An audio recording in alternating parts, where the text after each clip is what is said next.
Zernak grits his teeth, his mind racing. He knows the legends, the stories told in hushed whispers about humanity. They are not like the other races in the galaxy. They are wild, unpredictable, and relentless. The more Zernak thinks about it, the more he feels the weight of his mistake. What if this creature wasn't just an animal? What if it was something precious to a human? And what would the humans do when they find out that the Drakari were responsible for its death?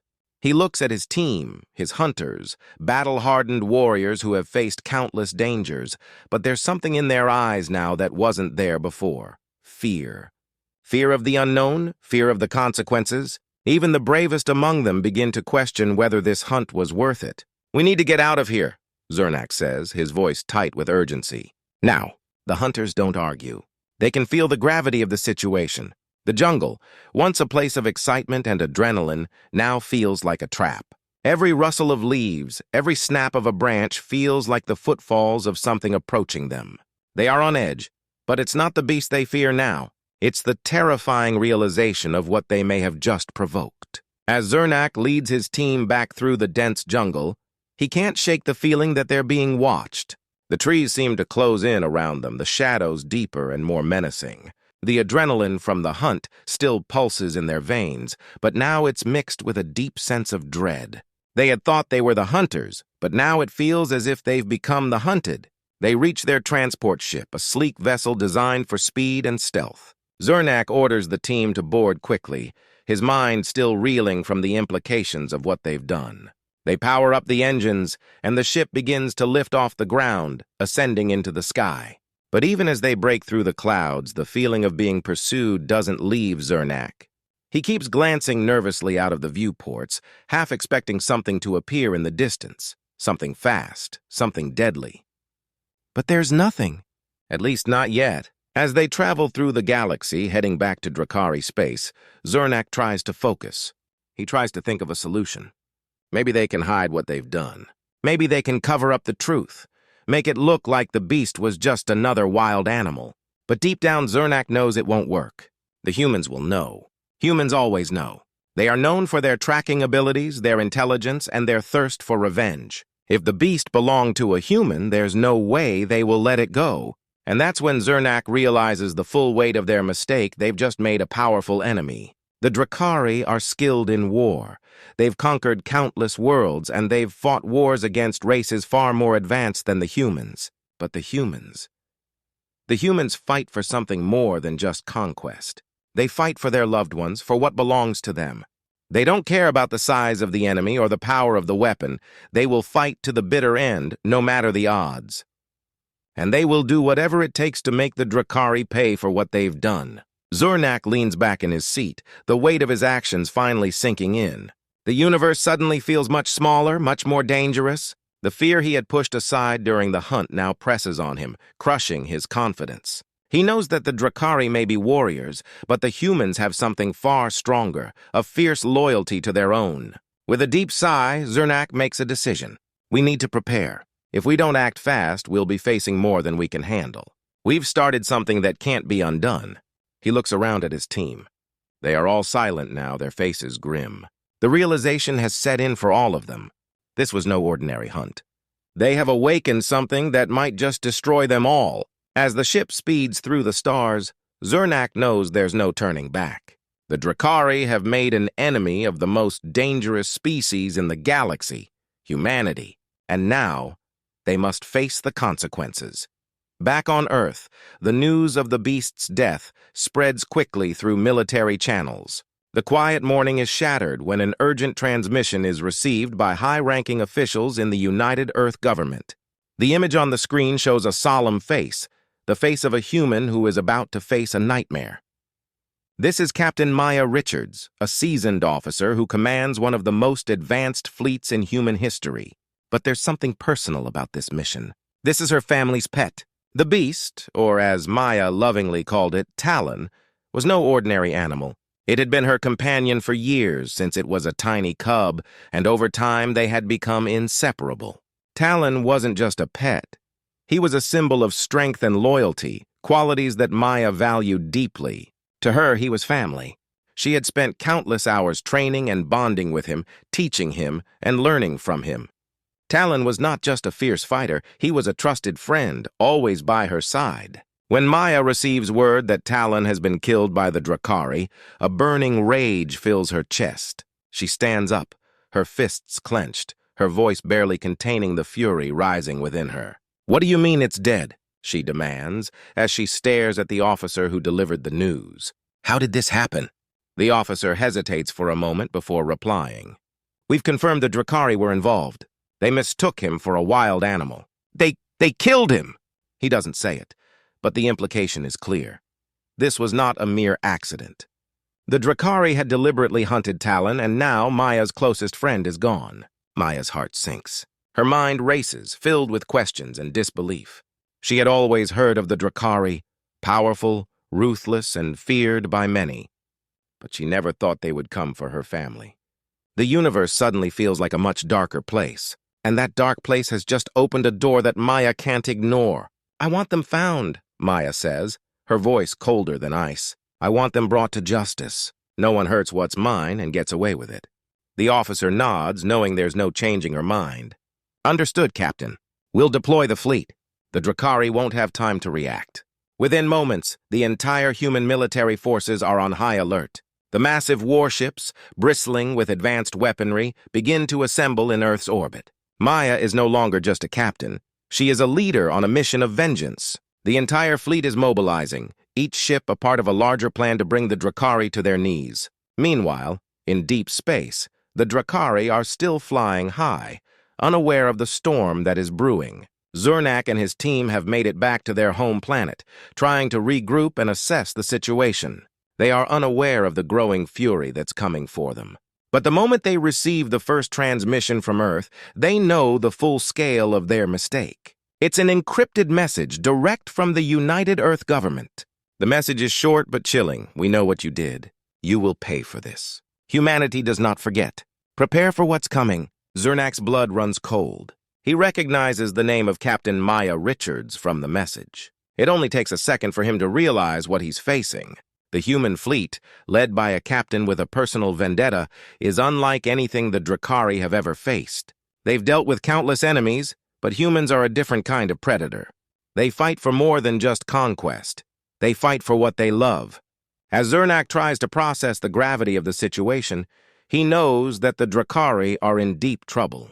The humans have their eyes on them, and they will stop at nothing to avenge the death of their beloved creature. The Drakari now face the consequences of their reckless actions. Maya's response is swift and decisive. She isn't just leading a battle, she's starting a war. The humans may have been silent for now, but the fury inside them has been building for years, and the Drakari have just triggered the beast within. The fleet launches toward Drakari space at full speed, the stars streaking by as humanity prepares for a confrontation like no other. Maya watches the stars outside her window, her heart set on one thing: justice. She knows the Drakari may have powerful weapons, but they are about to discover something far stronger: the power of human determination. The Drakari may have the technology, the strength, and the numbers, but the humans have something even more dangerous: each other. The time for hiding is over. The time for war has come. And when Maya Richards leads her fleet into battle, the Drakari will learn what it truly means to face the wrath of humanity. The universe will soon know that when humanity is wronged, there is no escape. In the deep, dense jungle of the planet Jovis Prime, a group of alien explorers known as the Drakari set up camp. The Drakari are proud hunters, famous across the galaxy for capturing and studying exotic creatures. They've traveled far to test their skills on this mysterious, untamed world. But even with all their advanced equipment, Jovis Prime feels different. There's a sense of being watched, something none of them can shake. One night, while the camp is quiet, one of the Drakari scouts catches a faint movement in the shadows. Squinting, she spots a large, dark shape moving slowly but purposefully along the edge of the trees. She raises her hand, signaling the others to stay still. The creature emerges into the light, revealing a body covered in tough, dark scales that shimmer under the dim light of Jovis Prime's twin moons. The Drakari feel a chill run through them. This isn't just any animal, it looks like a predator, powerful and ready to strike. They watch as the creature prowls closer. Its eyes glow a strange, sharp color, giving it a look of intelligence mixed with raw strength. Its claws, long and sharp, dig easily into the soil as it moves. Its teeth, visible even from a distance, are strong enough to tear through steel. The Drakari hunters exchange looks.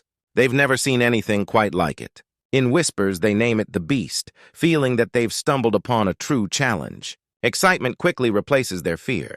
This is the kind of creature the Drakari have been hoping to find.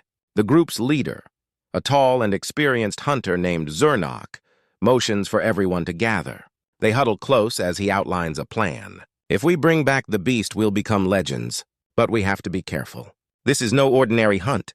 The Drakari set up their traps using all their best technology. They place energy nets around the camp and set up drones to follow the creature's every move. They even prepare tranquilizers in case they need to capture it alive. But the Beast is clever. It seems to sense the traps and slips away just before the Drakari can activate them. The hunters grow frustrated but also more determined. As the night goes on, the Beast continues to circle the camp, getting closer each time. The Drakari can feel its eyes on them, watching, studying, almost as if it understands what they're trying to do. They start to feel uneasy. How could a wild creature be this smart? Yet they refuse to give up. When dawn breaks, the Drakari are exhausted but unwilling to stop. They decide to move their traps, making them even more advanced and harder to avoid. They set up a perimeter, tightening their net around the creature. This time, they're sure they'll catch it. Finally, as the sun begins to rise, they spot the Beast again, moving silently through the trees. The Drakari launch their trap, activating the energy nets and sending drones after it. The Beast lets out a deafening roar, and for a moment it struggles against the nets. But the Drakari's trap is too strong. The creature stumbles and falls, bound by the energy fields. As the Drakari approach, ready to claim their prize, they notice something strange, a collar around the Beast's neck with symbols they don't recognize. They look at each other, puzzled. What kind of wild creature would wear a collar? The answer is beyond anything they expect. For now they push the thought aside, too eager to take their trophy back to the ship. Little do they know, their discovery is about to lead to consequences far greater than any of them could imagine. The Drakari hunters are thrilled by their first close encounter with the Beast. They had managed to trap it briefly, but it had escaped, slipping through their energy nets like a ghost. This wasn't something they expected. They thought their traps would be foolproof, but the Beast had outsmarted them. Now more than ever, they are determined to catch it. To the Drakari, this has become a game, a battle of wits between them and the creature that seems to defy all their knowledge. Their leader, Zernok, calls his team together.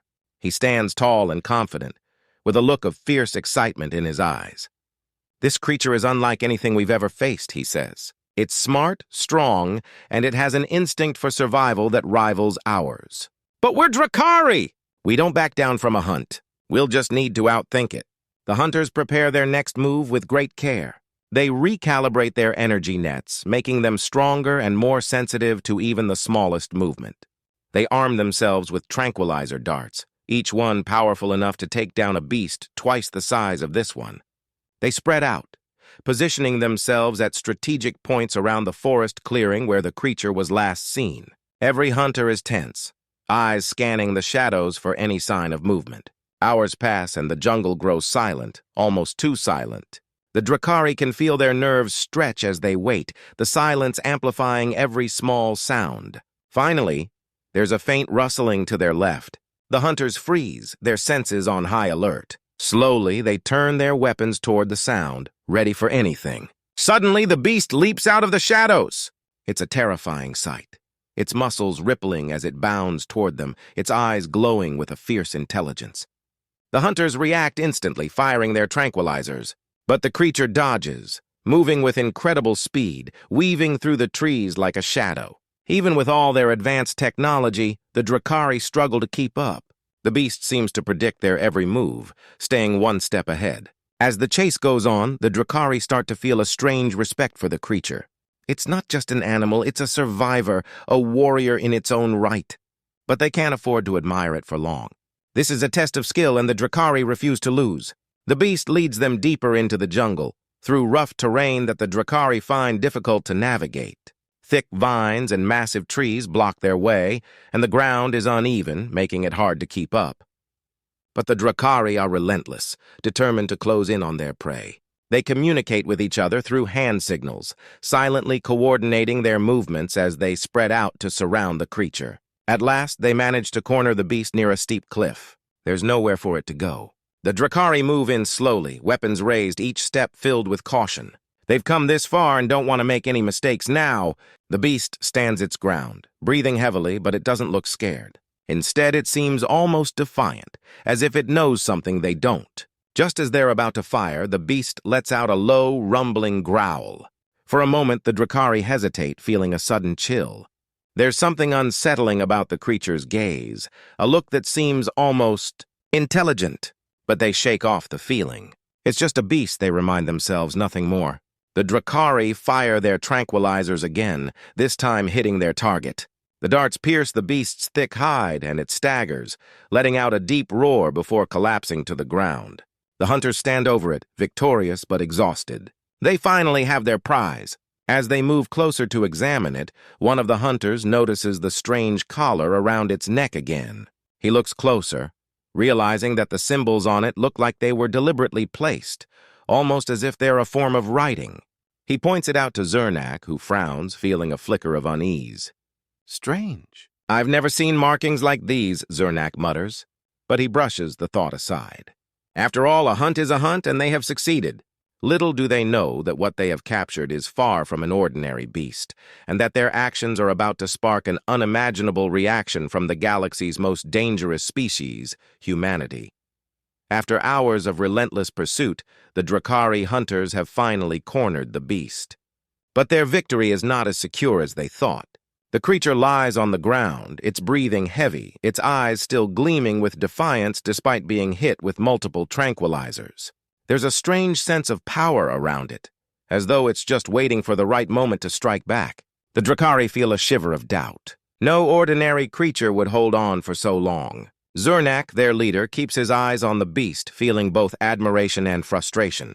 This one is stronger than anything we've ever faced, he mutters to his team. But we can't leave without it. The galaxy will remember us as the hunters who took down the beast of Yova's prime. The other hunters nod, sharing his determination, but a faint trace of fear lingers in their expressions. The creature's resilience has shaken them. Despite being trapped and tranquilized, it still looks ready to fight. Zernak orders his team to prepare a stronger containment field around the beast, using their most advanced energy barriers. With the press of a few buttons, glowing blue energy surrounds the creature, creating a force field that should be inescapable. The Drakari finally start to feel secure. But as they watch, the beast slowly begins to push against the energy barrier, testing its strength. The Drakari gasp, exchanging uneasy glances. This creature is challenging even their most advanced technology. With a growl, the beast slams its body against the barrier, causing the energy field to flicker. The hunters stumble back, shocked by the force. It's as if the creature knows exactly how to exploit their tech's weaknesses. Zernak clenches his jaw, feeling his patience wear thin. Enough of this, he growls. He signals to one of his team members, who quickly activates a powerful weapon designed to knock out even the fiercest beasts. The weapon emits a concentrated pulse of energy, shooting straight toward the creature. The blast hits it hard, and for a moment, the beast stops moving. The hunters breathe a sigh of relief, thinking the fight is finally over. But just as they begin to relax, the beast opens its eyes again, filled with rage and determination. With a mighty roar, it breaks free from the weakened energy field, scattering the Drakari in shock. The creature charges at them, moving with a speed and ferocity that catches the hunters off guard. They scramble, shouting in panic, trying to regroup, but the beast is faster. It slashes through their ranks, dodging their weapons and using the jungle terrain to its advantage. One by one, the Drakari fall back, fear gripping their hearts. This creature is no ordinary beast. It's a force of nature, a predator unlike any they've ever encountered. They realize too late that they may have underestimated their prey. Desperate, Zernak calls for a final assault. "This is our last chance," he shouts, rallying his team. Together they fire everything they have: energy blasts, tranquilizers, and even explosives. The jungle echoes with the sounds of their attack, creating a cloud of smoke and debris. They wait, hearts pounding, hoping that their combined assault has finally done the job. As the smoke clears, They see the beast lying still on the ground, surrounded by broken trees and scattered leaves. It doesn't move. The hunters, bruised and exhausted, approach it cautiously, weapons ready. They've learned not to underestimate this creature. When they're close enough, they notice something strange again: the collar around its neck. One of the younger hunters, curious despite his fear, reaches out and examines the symbols engraved on it. He frowns, his eyes widening as he realizes they resemble a form of writing. "Wait," he whispers to Zernak, pointing at the collar.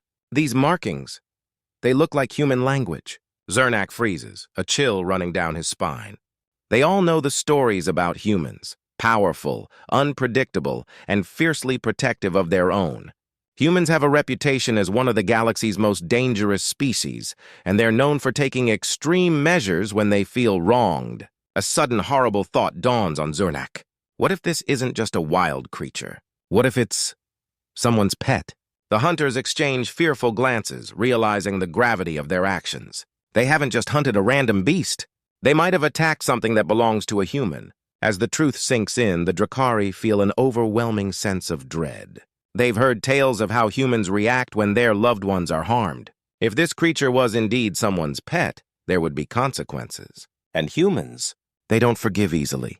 In that moment, their triumph turns to terror, knowing they may have just started something far bigger than they ever intended.